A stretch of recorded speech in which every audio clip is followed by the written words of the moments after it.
Welcome to episode 7 of the Rugby History Project podcast. Why is rugby union posh?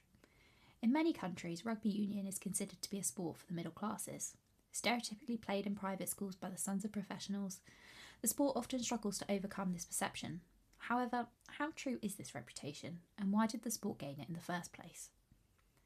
Whilst full contact footballing codes have existed across the globe for centuries, the Code of Rugby Union has direct links to a small English public school. Whilst the sibling code of Rugby League has had the reputation as the working man's sport, rugby union is considered by many to be posh and a sport for the middle classes. Whilst the definition of middle class has evolved since the Victorian era, the overrepresentation of privately educated players in many national men's squads is equally as true in 2025 as it was in 1895. In the 2025 England Men's Six Nations squad, 20 players, or 57%, had attended fee-paying schools. In contrast, 6.4% of school children in Britain attended a fee-paying school in the 2024-25 school year. The legacy and networks of private schools and prestigious universities are interwoven with rugby union history across the globe and contribute to the stereotype of poshness within rugby union. But why exactly is rugby union so tightly woven with private education and the middle class? To understand why rugby union is seen as posh, we must first understand the origins of the sport itself, as well as the socio-economic conditions of the period in which it was created. Rugby rules football originates at Rugby School, a public school in Warwickshire, England. Whilst an education at Rugby School was not attainable for most living in Britain during the 19th century, it was not considered an elite public school like Harrow or Eton. Rather than being attended by the aristocracy and extremely wealthy, Rugby schoolboys were the sons of clergy, rural gentry and upper middle class businessmen. The school underwent reforms under headmaster Thomas Arnold from 1828 to 1841, with a focus on masculine Christianity, and would later become the blueprint for Victorian public schools. Like most public schools, Rugby School developed their own football rules. However, unlike most schools, rugby rules spread beyond the school as a codified game. The successful spread of rugby rules comes down to three major factors. Firstly, old Rugbyians set up rugby rules football clubs and were not shy in professing the superiority of rugby rules football. Secondly, the game had been immortalised in Thomas Hughes's 1857 novel, Tom Brown's School Days. The novel was reportedly written as a guide to rugby school for Hughes's son, and is based on the experiences of Hughes and his brother George, who had attended the school during Arnold's tenure. Famously, the book describes a game of rugby rules and introduced the game to a wider public. As an extension of Arnold's philosophy and rugby school's reputation, historian Tony Collins notes that rugby football itself became an ideology. Thirdly, and perhaps most importantly, the game was an organised version of the full contact football codes which had been played for centuries. With a strong group of rugby rules football clubs, including the likes of Blackheath and Richmond, when the Football Association codified their rules and excluded the practice of hacking, rugby rules football clubs were able to eschew membership and continue to operate independently. Rugby and athletics clubs became a way for middle-class men to not only exercise, which was a fundamental element of muscular Christianity, but also to network and socialise with other like-minded and well-connected men. These clubs were more than a local phenomenon, as the game had spread across England, with a stronghold in the north, and clubs and school teams in Scotland, Wales and Ireland. The 1870s saw the first international representative test matches and the formation of the Rugby Football Union. The formation of a governing body and creation of the Rugby Law Book in 1871 solidified the class structures within rugby which had already begun to form. The delegation which formed the RFU in 1871 was made up of representatives from 21 clubs. However, all of the clubs represented were London-based, all of the representatives were upper middle-class professionals, and the majority were old Rugbyians.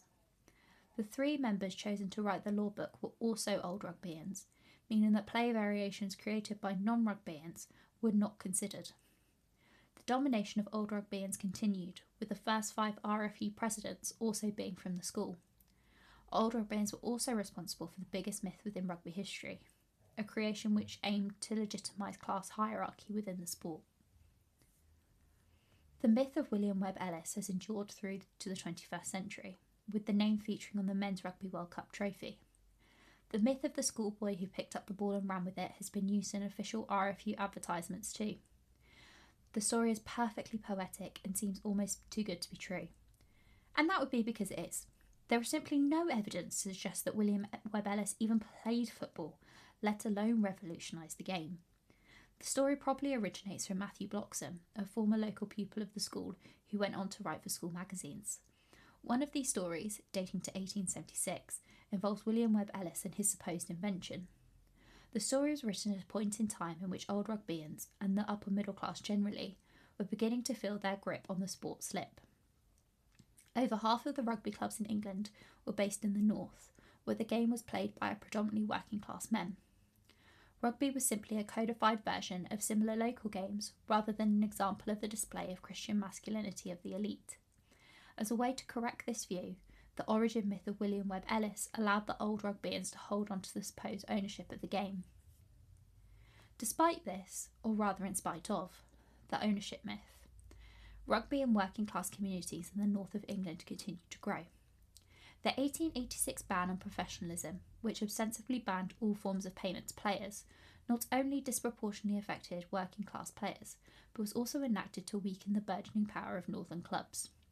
In the late 18th century, over half of the member clubs of the RFU were based in Yorkshire and Lancashire. In terms of individuals, Yorkshire and Lancashire players made up 48% of the adult memberships of the RFU. Northern teams were also extremely successful by all metrics. Not only did the teams bring in results on the pitch, resulting in a large proportion of northern working class players being selected for international duty, but the games were well attended, which resulted in healthy coffers for clubs in economically disadvantaged areas. Rugby had not been designed to be a spectator sport, and the RFU rallied against the idea of marketing it as such. Early attendance figures were simply not recorded, as attracting spectators was simply not a goal of the game. The culture of northern rugby was distinctly different to its southern rulers, with intense rivalries based on geographic location rather than school or university affiliation, which spread beyond the players themselves. Whilst post-match networking was professionally advantageous for middle-class players, post-match celebrations in the north simply did not benefit working-class players to the same degree. The benefit of middle-class rugby in London was the social connections and the display of Christian masculinity. The benefits of working-class rugby in Lancashire and Yorkshire were putting on an event that could be attended by all, with economic benefits for the clubs themselves. The culture of northern rugby was seen as lesser than by those in London, with the lack of public school influence seen as a terrible affront to the sport. The majority of Yorkshire 15s are composed of working men who have only adopted football in recent years and have received no school education in the art. A London Commentator, 1892. As the success of northern clubs grew, as did their desire to be accurately represented on the RFU board and for their concerns to be heard. London-based clubs were overrepresented on the RFU board, and beyond that, committee meetings were only held in London, which often excluded the few northern representatives. Whilst the North had supported amateurism within rugby, they believed that broken time payments did not constitute as professionalism. Broken time simply referred to the practice of paying players for wages lost from their day jobs due to rugby commitments.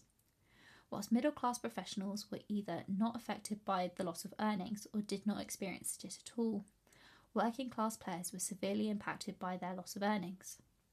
With little representation, northern clubs were unable to advocate successfully for broken time payments, and between 1886 and 1895, many were hit with professionalism charges. Amateurism was not a founding principle of rugby, but rather a weapon added to the sport to disadvantage working class and lower middle class players. Whilst the events of 1886 may have come out in favour of the RFU board if they had occurred a century previously, the Labour movement had empowered the working class. As a direct consequence of the RFU's preferential treatment of London-based players and the disenfranchisement of working class players, the Northern Union and the Sport of Rugby League was born. If the working class player cannot play the game for the game itself, he can have no true interest in it, and it were better if he left us. Frank Mitchell.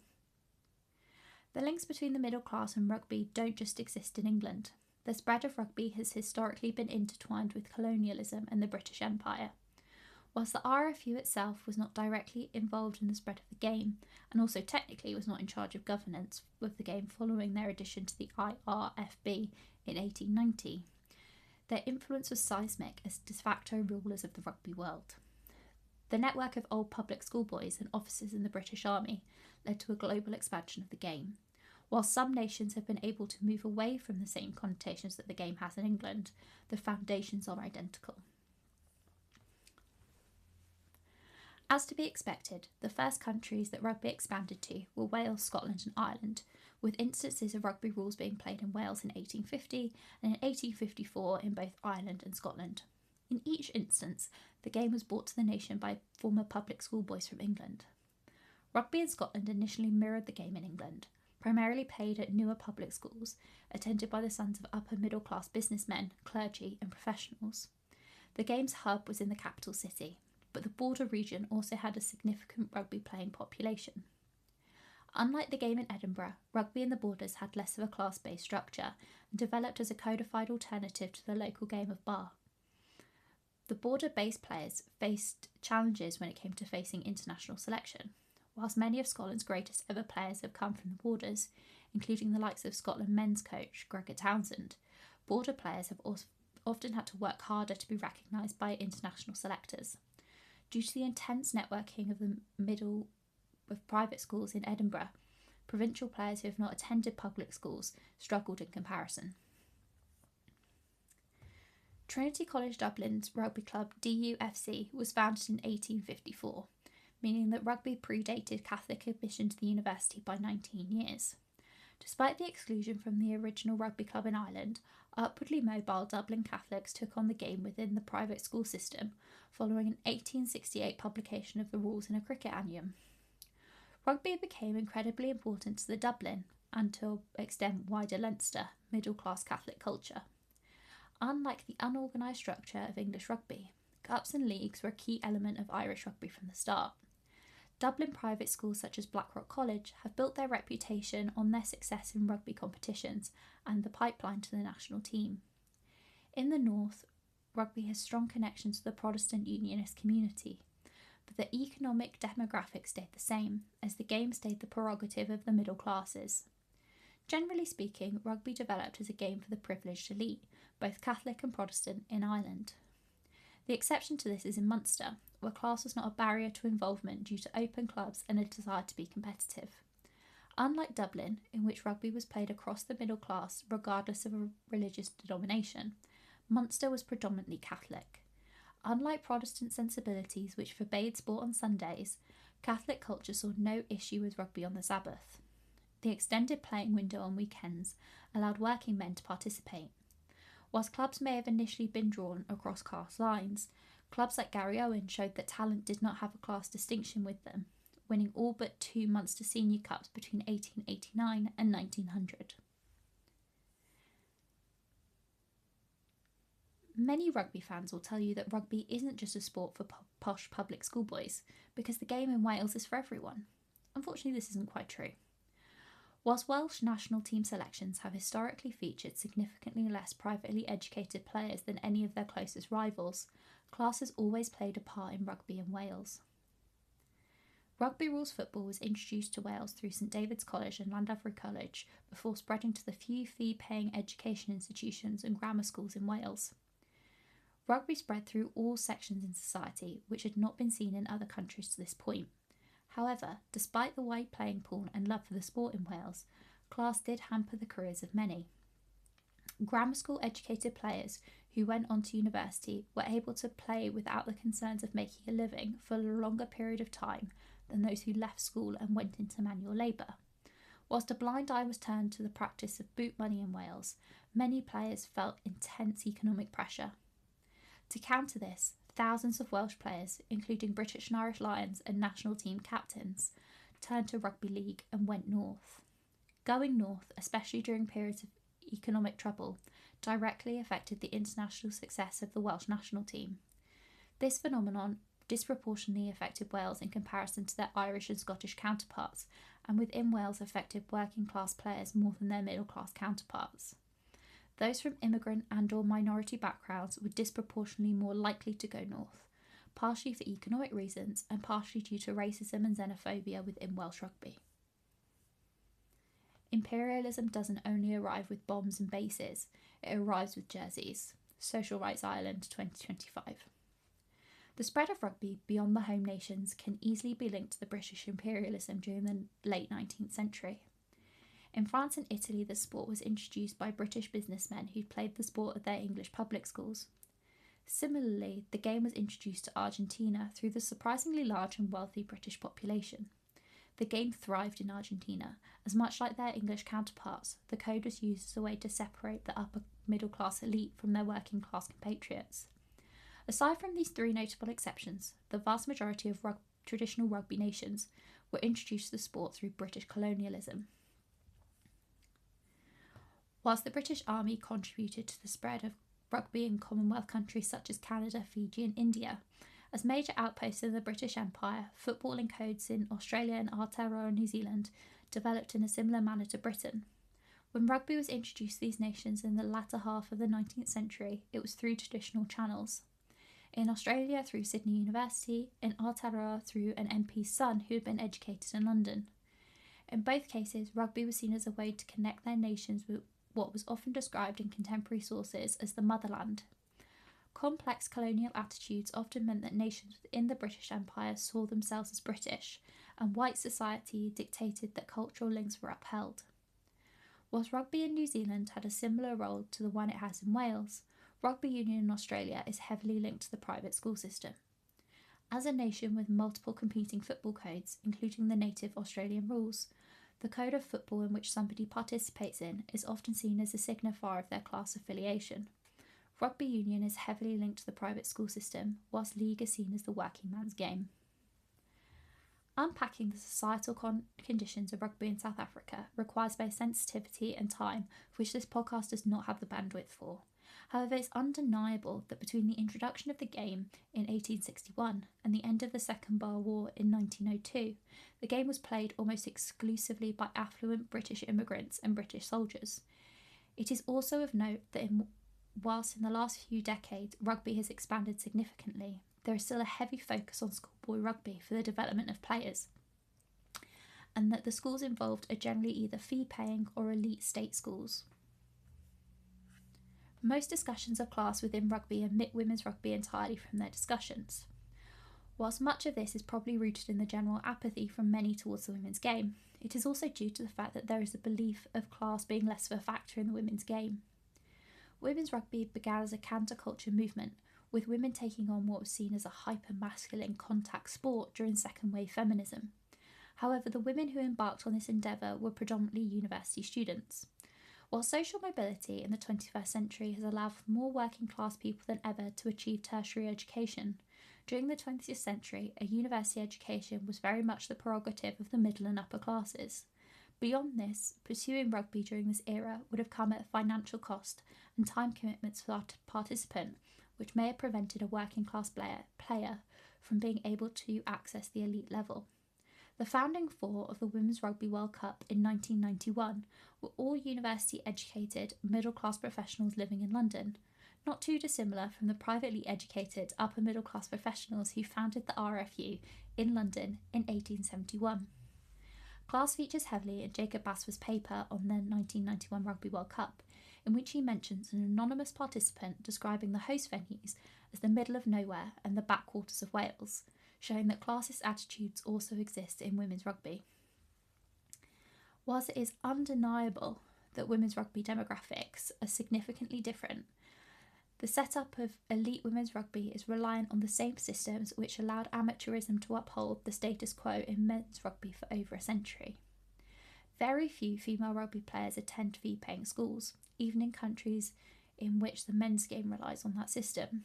Even into the current era, women's rugby is reliant on the university system in many nations, either through the use of university competitions to develop talent or through the exploitation of labour of university students in senior competitions. This system puts the sport out of reach of many working class women and young girls who are unable to reach university or are unable to fund the sport at this level. So in conclusion, we return to our original question: why is rugby posh? The answer is pretty simple. It was designed and legislated as such by the Rugby Football Union. I hope you've all enjoyed the 7th edition of the Rugby History Project. I must apologise for the gap since my last article. The Rugby World Cup absolutely wiped me out mentally and physically. I hope that this discussion has interested you. It's a really, really interesting topic which could quite frankly take up a whole book, but I tried to keep it as concise and as digestible as possible. If you'd like more regular updates, including game time updates, things like that, please check out my Instagram, my Twitter or my Blue Sky, and also a written version of this post is available on my website, which is therugbyhistoryproject.com. Has all my links, all my good bits, and I see you guys soon. Bye.